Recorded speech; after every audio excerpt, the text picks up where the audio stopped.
Hey, hi, hello, welcome to my corner of the internet. My name is Fats. I was sort of having one of those moments where do you ever get something in your head and then you just like so deeply need to get it out?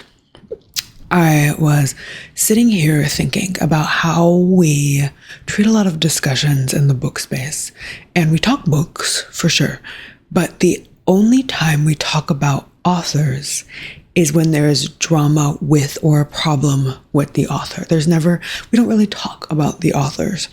So I sat down with my Goodreads. My Goodreads only goes back to 2023. And I just kind of wanted to talk authors today. Authors that are going to be on my lookout list. Authors that I'm excited about. Authors that I forgot how much I loved until I sat back with my old Goodreads, and I would like to put on my list for next year, and authors that I'm never somebody who's really on top of what's new or what's up next, but authors that if I were walking through the bookstore or the library and I saw their name on something, I would be excited about, or if I saw somebody else talking about, I would be excited about. So I just wanted to take a second and let's just talk about authors, I guess. First up, I want to talk about Missouri Williams. Missouri Williams is the author of The Deloriad. And if you remember, The Deloriad was this absolutely grotesque story that felt very Lord of the Flies-esque, in which a brother and sister were left at the end of the world, post-apocalyptic setting, and the sister got it into her mind to make a community of people made in her image. Disgusting. Oh, such a gross story. But there was such a fecundity. There was such a presence to the writing of that. I remember reading the phrase milky sun like 2 or 3 times in there. And I was like, this is 2 words put together that I have not seen put together before that I'm obsessed with. And I remember reading Deloriad and not having anything else from Missouri Williams to go to. And I just looked, and Missouri Williams is coming out with The Vivisectors in 2026 it's a dark academia. I like to go into a lot of books blind, especially when it's an author choice. But Missouri is so deeply on my list because I don't know if I necessarily enjoyed that story so much as I felt so many feelings from that story. It was such an evocative read in all of the worst ways, but the ability to really portray these scenes. There's a scene, it constantly replays in my head, right? Where I told you this woman and her brother are repopulating the earth. There is a collection of her children, all lacking arms, legs, body parts that are splayed as these sort of pale-bodied blobs of people just in rows on a hill, sunbathing. And there's another sibling who's more able-bodied that rotates them so that they don't sunburn and so that they don't blind themselves staring at the sun. And something about the way that visual was written, like I'm not doing it any justice, but this book had the most insane descriptions of like filth as well and violence that I just haunt me. Like they truly haunt me. You know how I read Geek Love and I was like, I'm going to remember this for the rest of my life. The Deloriad is I would say one step above that even. So Missouri Williams is on my author list just because to elicit such horror in me and to write it so beautifully was just mind-blowing to me. Like I don't even think I've felt that again. Usually when I'm experiencing that level of like decrepit visuals, it's horror and I'm meant to be scared. This was just lit fic that I was just so disgusted by. And I would even say that like Lapvana had attempted to do something like that.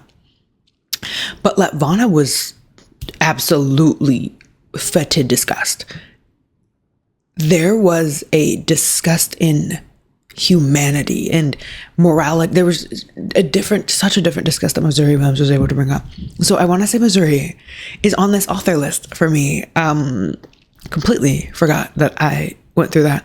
Literally going through this list and seeing Missouri on, like, going through my Goodreads and seeing Deloriad, I just requested that my bookstore get it in so I can get it, because it's one of those books that so deeply affected me in all the worst kind of ways.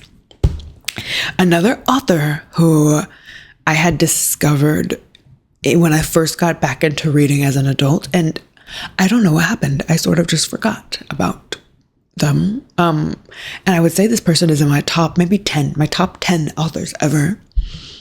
And that's China Mieville, who is such an imaginative writer of speculative fiction. And I would say I use that umbrella term speculative fiction because it's so difficult to pinpoint China. And I just think that he just writes. He's just writing and exploring. And there's a series, it's actually stacked up right behind you.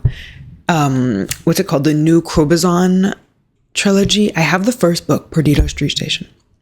And it is about the city, the New Crobuzon, that's nestled beneath the bleached ribs of a dead ancient beast. And I became interested in this because I saw a clip of an interview with China in which the interviewer asked China, like, how did you come up with this story? How did you come up with the plot? He specifically said the word plot. And China stopped and he said, I don't know if with this series, I ever thought of a plot so much as I was building a city from the ground up. And he says, I wrote a city, and that is it. That is the center of it. That is what this is about. It's not so much a plot happened so much as a city was built. And I think that is so interesting because he is an architect. And I don't think I've ever heard anybody not approach plot in that way. Like, there's the literary writers that are like, this is about the internal workings of a person. But I've never heard an architect who is so deeply fictitious in how they approach a story to say, no, I was just building. And I love that because yes, can't argue it anymore. Absolutely. Sign me up. So China Mieville is on that list for me. Forgot about him. I haven't touched China Mieville in a minute, but I would like to be back in that weird lit, speculative fic lit. And to that, I want to add Jeff Vandermeer. Now, Jeff Vandermeer is one of my top authors as well, in my top 10. I don't need to keep saying that. We all know I'm talking about top authors. Jeff Vandermeer, I got into Jeff with the Annihilation series. Now, the day Absolution dropped, I went to go get it, but I had a friend that wanted to read it, and hey, besties, I do think I'm just going to have to go buy another book. I'm not mad about that. Like, when you borrow a book from me, like, I would like it back, but I know what I'm doing when I loan a book out to somebody. So I do have to go get that again. But Vandermeer was truly what showed me weird. And I think the way that subgenre, that overarching genre exists, it's something that I love. It's very, very me. I would even put like Deloriad in weird because the inability to put your finger on what the heck is going on, I eat it up. I eat it up. And I would say that China Mieville, Jeff Vandermeer, and Ian Reid, these were all authors that had introduced me to this genre. And I can't even think of other authors that feel very Vandermeer that I would like to get into a bit more, but I want to put those three on my author list of people that I forgot about. I read, I'll put it on the screen. You Shouldn't Have Come Here. No, that's not it. I'll put it on the screen. I read one Ian Reid this year, but Vandermeer and Ian Reid have quite a few, not only novels, but they also have a couple of short story collections that I would like to get into. So they need to be put back on my list. I need to get back into them. They are very much my taste. Another author that I have dabbled into a little bit, but I do keep my eyes out for, is Stephen Graham Jones. Now, here's the only thing with Stephen Graham Jones. I feel like the way he writes it really plays to oral tradition. These are stories to be spoken and told around a fire. I really feel that way about Stephen. So whenever I want to read one of his books, I want it to be audiobook. I think that these stories lend themselves so beautifully to audiobook. And I want to do Buffalo Hunter, and I really want to finish the My Heart is a Chainsaw trilogy. There's also a couple of other Stephen Graham Joneses that I haven't gotten to, but Stephen Graham Jones is such a great horror writer. And I think Libby, when I see, you know how Libby's like 16 weeks, 18 weeks, and then sometimes it's just months. When I see months, I'm like, I'll catch you when you're less popular. Stephen Graham Jones is always on the longer end of what I have to wait for Libby, but I always wait on Libby. So I'm going to push that up my priority list for sure, because I don't think I've touched a singular Jones this year, which is a crime in the name of horror authors that I just forgot about that I would like to get back into. Paul Tremblay. I read one Paul Tremblay last year, and that was the Pallbearers Club. And I like that because there's such a unique voice to that, such a tongue-in-cheek conversational feel, such a friendly bestie feel that I got from the Pallbearers Club that I loved. It was such a romp of a story. And as a horror author, I had fun with that, which I thought was so interesting. And the characters came to life so much. I wouldn't say that it was necessarily a unique idea that reeled me in, which is what I feel with Mieville, Vandermeer, Missouri Williams. It was more so tonally. Paul Tremblay, I think, is really something special. And I forgot about him. But I will be keeping my eyes out. Now, a fantasy writer that I really want to get back into because I liked the anti-hero that I got was Mark Lawrence in the Prince of Thorns trilogy. Mark Lawrence has a lot of series, actually, quite a few. And I think there's just so many different trilogies set up. And I was loving it. I don't know why I forgot about it. I read one book, had a great time. I think I would reread the first to rejuvenate what's happening in my brain and then go back into the series. But I definitely want to get back into that one. Mark Lawrence. Another author that in the past was just, I had such a uniquely good time with that I would like to check their backlog of books, see what else they're writing, and I would like to keep them on my eye for coming up books because I want them to hurry up and continue a series so badly. So badly. I literally, going through Goodreads, immediately jumped on Google to see when the heck this series was getting continued. And that's Christopher Paolini, the Fractalverse series that started To Sleep in a Sea of Stars and then had the prequel, Fractal Noise. I need that. I need that. The way that first book ended, now I can see why people aren't the biggest fan of To Sleep in a Sea of Stars. It's long. And it's not sci-fi. It's a fantasy story. I would like to argue that's very fantastical rather than science fiction. It's just set in space. And I would kill for that to be continued. I also read Aragon ages ago. And I've been on the fence if that's a world I would like to get back into. Because Paolini, again, with writing characters and writing a world, Paolini does that. I love Mia Paolini. I love the way Paolini writes women as well. I said it. I do. Which isn't often. It doesn't happen often that I'm like, I like the way this guy wrote a woman. I really liked Kira in To Sleep in a Sea of Stars. And I love all the bad bees all up in Aragon. Can't remember her name. You know what I'm talking about. Love her. she's that girl, always been that girl, always gonna be that girl.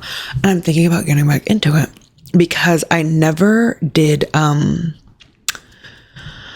newest one that came out as a continuation of that story. I didn't do that. And I didn't do it because I would want to re-immerse before I did it, I think, rather than going off of whatever little bit I remember from the past. I then have a collection of authors that I discovered this year that I would like to keep my eyes out for in the future, because they're not necessarily new authors. These aren't necessarily debut authors, but they are authors that I'm new to. They're new to me, and I would love to keep them on a watch list. I'm going to look them up, maybe look at past books that they've written. They're authors that I definitely am excited about having in my repertoire of authors.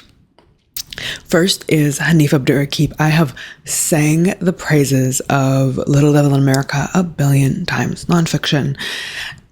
Amazing. I've sung the praises of it so much, but this is another one that is a tonal choice. Me loving Hanif Abdurraqib was loving his style of writing. It's so conversational. It's jubilant. It's storytelling. It's poetic. The way he handles a pen is what I want to get back into. Little Devil in America, the actual material within it, life-changing, great, beautiful. It was how he told it to me that has me excited about him. I will be looking up past books he has read, and I will literally buy without asking questions anything new he might be coming out with. I said it. He's an auto buy, I think, for me. Well, let's not put that out there yet. I'm getting too turned up. Let me read at least one other thing of his, and then we'll decide if he's an auto buy. I also discovered Natasha Bishop this year with Only for the Week. Rome is the top of my list for men. Okay, right now, imaginary men, Rome is it.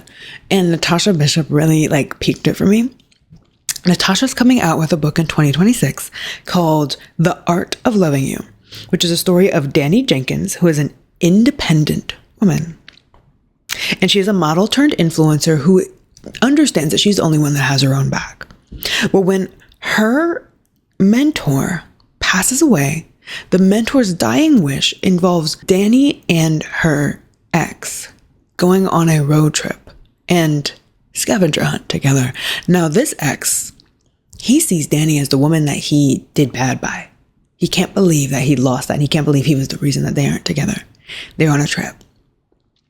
I love a closed space romance, where they're stuck with each other. Love it. Love it. Put them in the car together. Force them together to work it out. Kiss in the back seat. Pull over. Pull into a little cutoff in French. And I bet you, hey, one bed gets me. Let them have to stay at a motel. You know what gets me even more than a one bed? Listen to what I'm telling you. Get in here. Come sit down. 2 separate rooms. I don't know. Down the hallway from one another. Being too shy to go knock on a door. Peeking out. Going up. Him going up to her door. Banging on the door. Her opening it. And him pressing her up against the wall. Love that. No, that's better than a one bed. That's better than a one bed because he's made the active decision to walk down that hallway, bang on that door, and then bang on that back. Oh my goodness. I love that. Let's bring more of that. Forget one bed, 2 room, hallway walk, yearning, angst. And I'm talking do you see the walk that I see in my head? It's not a tentative walk. The walk that I'm robe is falling down. Getting turned up. My arms are sweating. I'm about to get a nip slip in here talking about that. I bet you we get a motel scene. They're going on a scavenger trip. They're going on a road trip. If I get one of those, he's in his room, I gotta see her. One of those, in the elevator kisses. We can't do that. Oh my God. Do you know what I'm talking about? I've said my piece. Natasha Bishop is on my list for future reads. An author on a lookout list is Simon Jimenez from The Spirit Cuts Through Water. Another stylistic choice. The use of second person and the framing of the story was so unique and interesting to me. I love a story that really feels like an oral tradition. I love that. Now, this one felt like an oral tradition, but was best read. Yes. And to see on paper what words do so powerfully and what voices do so... Simon Jimenez is on a watch list for me because of the style, the attention to detail, the characters. Obviously, there's a love. Simon Jimenez shows such a love for stories. You can feel that love of stories and storytelling on a watch list for me. Okay, I'm going to say an author, and I'm going to need this to be a safe space. So please step away from your keyboard for me to tell you what author I've got a watch list on. But let me explain myself first about why I need you to step away from the keyboard. I know this author has done damage to my soul. I know this author has done damage to my eyeballs, and I know this author isn't necessarily the most life-changing writer on this earth. Okay. Akwaeke Emezi. I have never in my life read drama the way that Akwaeke writes drama. Ever. And there is a book called Son of the Morning. Have you seen this cover? How did this slip by me? How did this slip past me? I need it. I don't know what it's about. Akwaeke Emezi has broken everything inside of me. I will be back. I don't know if I should, but I will. No questions asked. I'm willing to take the agony, pain, and suffering that comes with this. I'm willing to take what is it? I'm pretty sure I had like nightmares. Not nightmares about like bad things happening, but nightmares about like drama, like anxious. Like I was just dreaming about how anxious I was. The amount of pacing I did reading Little Rat. No, Akwaeke Emezi's on my list. Yes, that author is on my list. I will be back. I take long breaks in between. You Made a Fool of Death with Your Beauty. That book is so messy. What do you mean, ooh, daddy looking good? What do you mean, oh, I want your father? What do you mean? Get it, girl. Get that salt and pepper. Break that family apart, girl. Break it apart. So good. I had to pause and I had to drink a little bit of tea because I was getting turned up. I've been sitting here talking for a long time. Woof. Okay. Another author, and this one is no question. This is such an obvious answer for how you've seen my reading this year. S.A. Cosby has been put on my author watch list, but I have a caveat.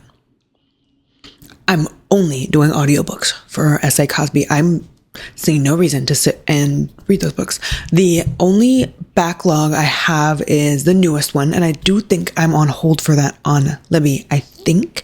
If not, I will be soon. And I'm going to wait however long it takes.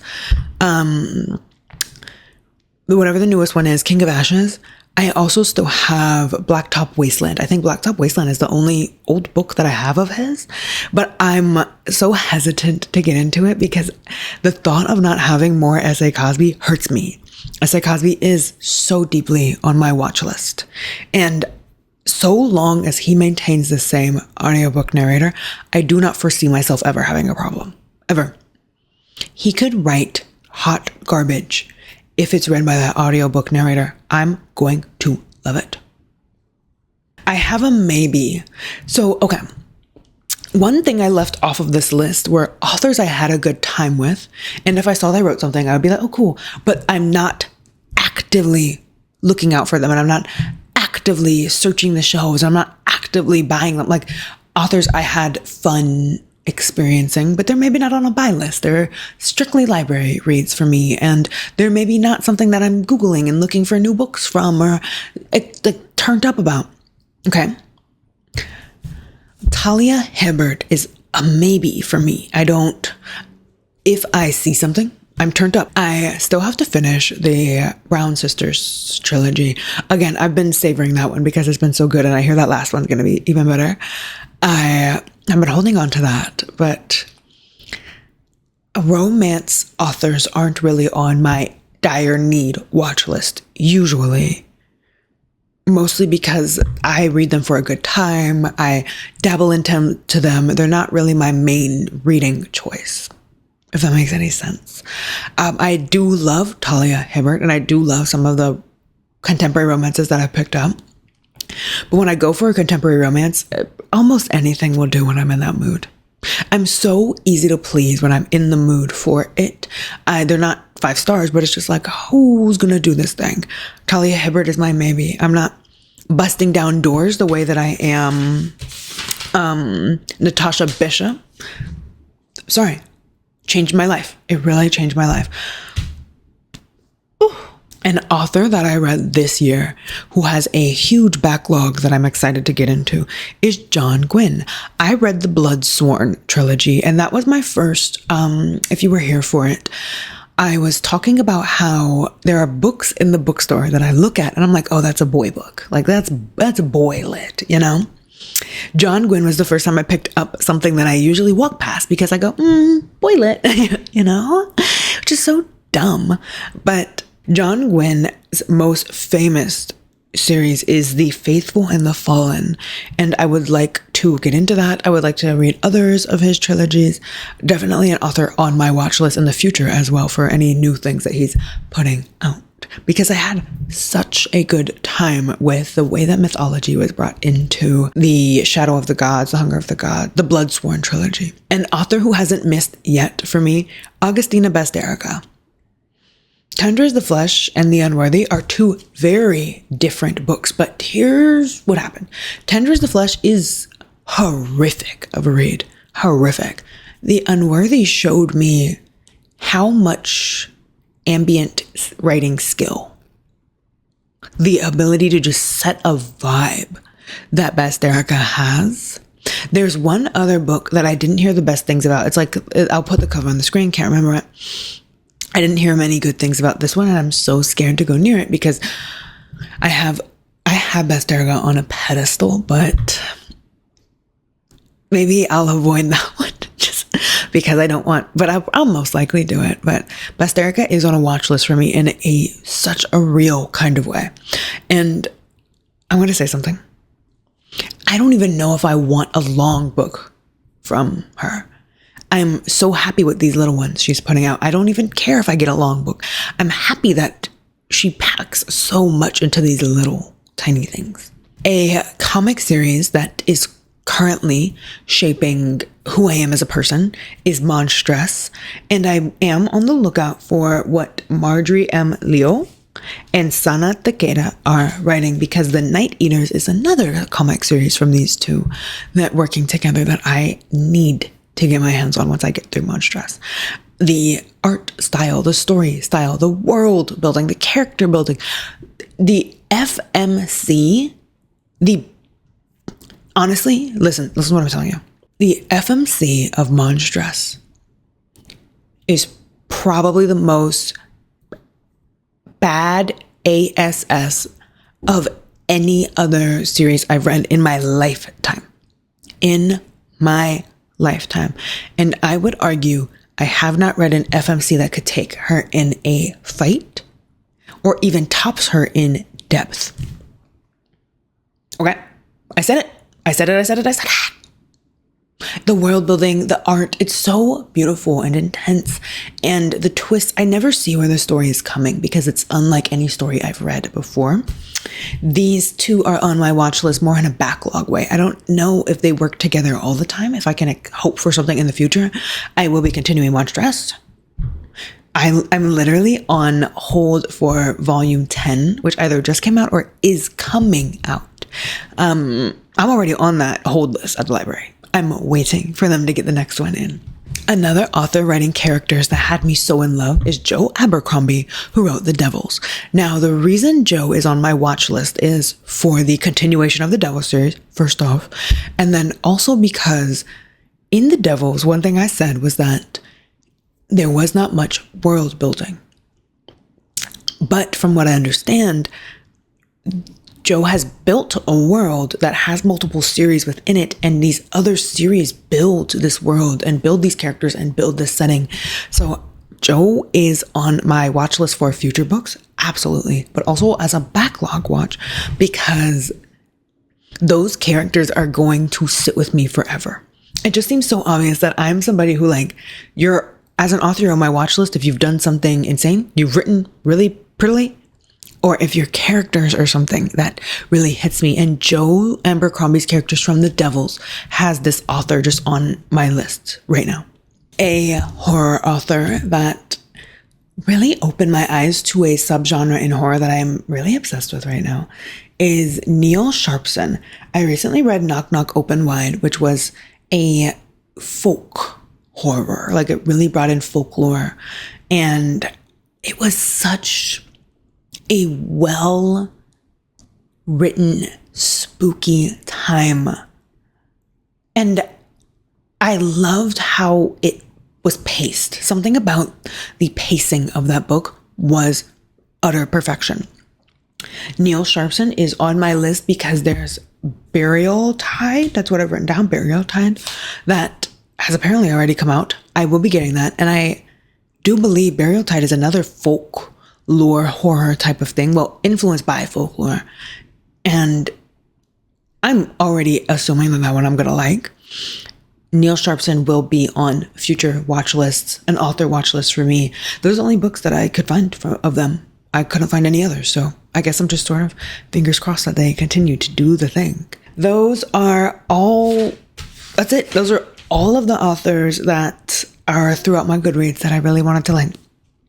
They'll be on my shop list, my watch list, my look list. They're doing something that I think is such a strength of them and not like another author. And something that each of them is doing that really just resonates with me as a reader and really exemplifies something that I look for and I'm excited about.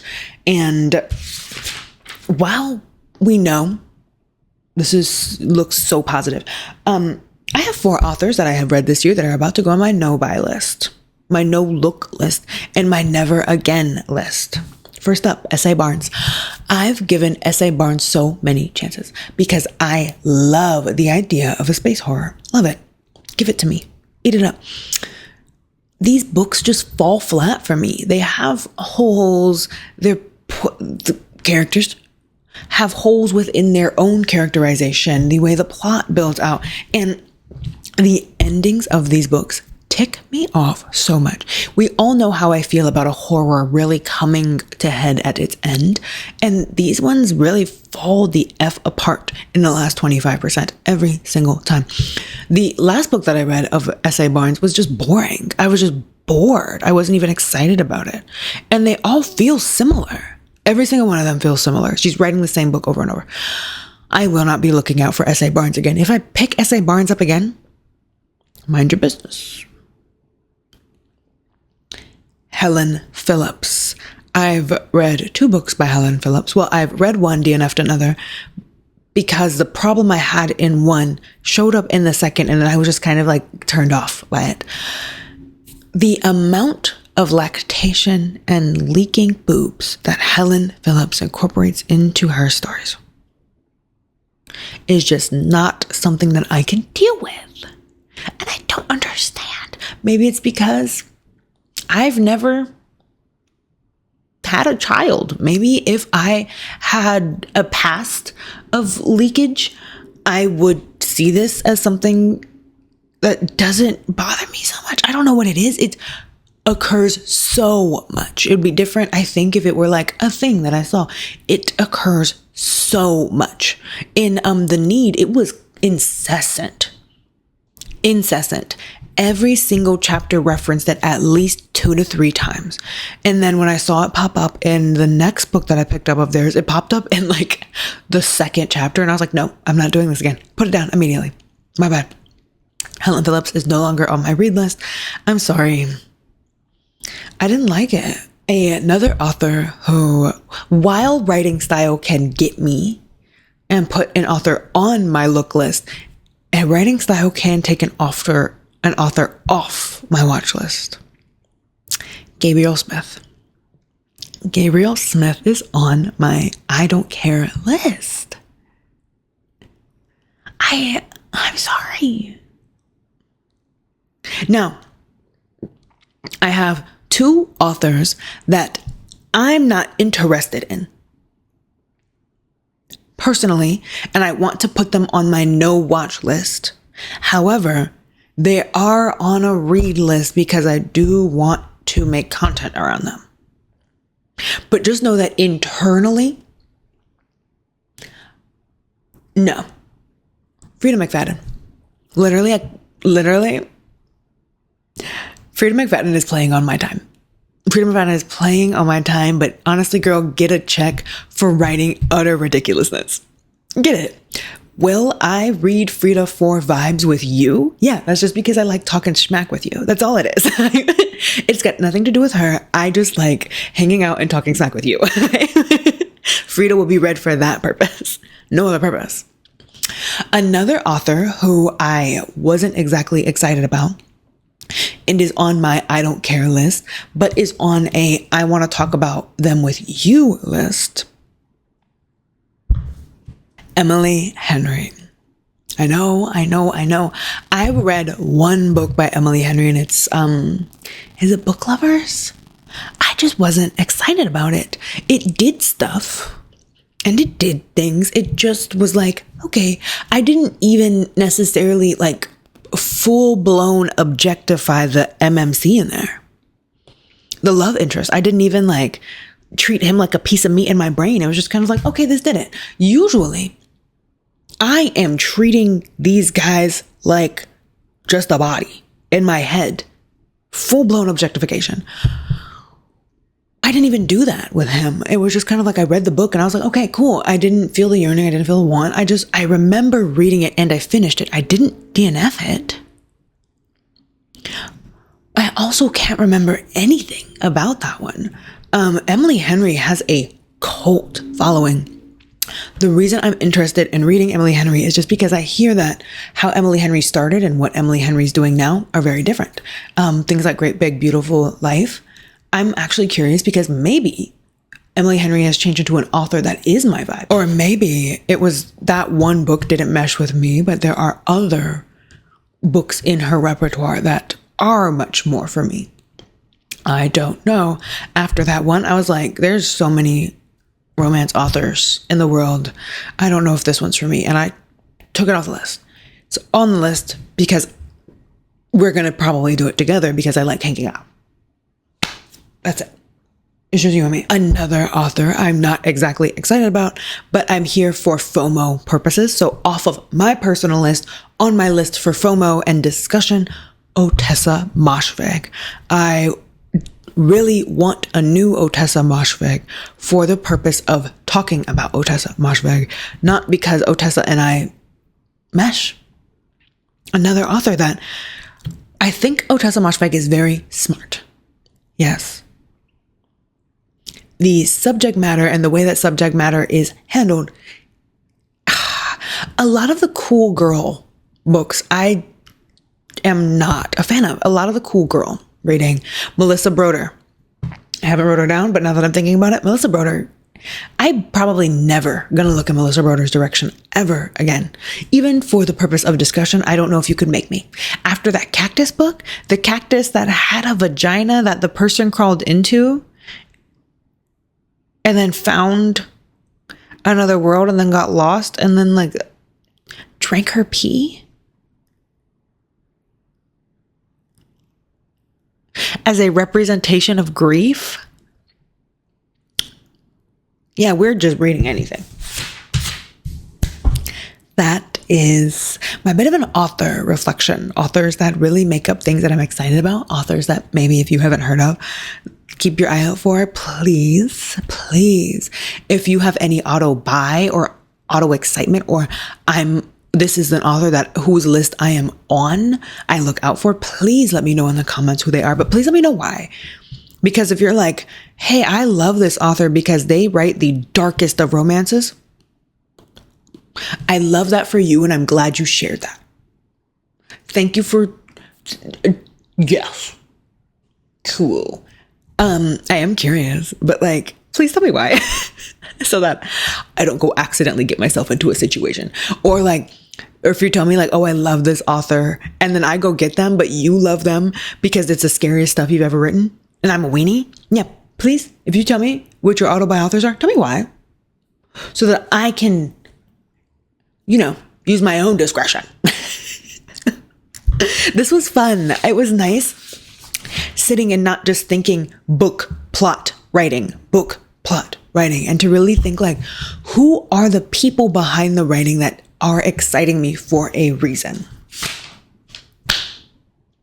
That is all I have for you today. I'm going to talk to you next time.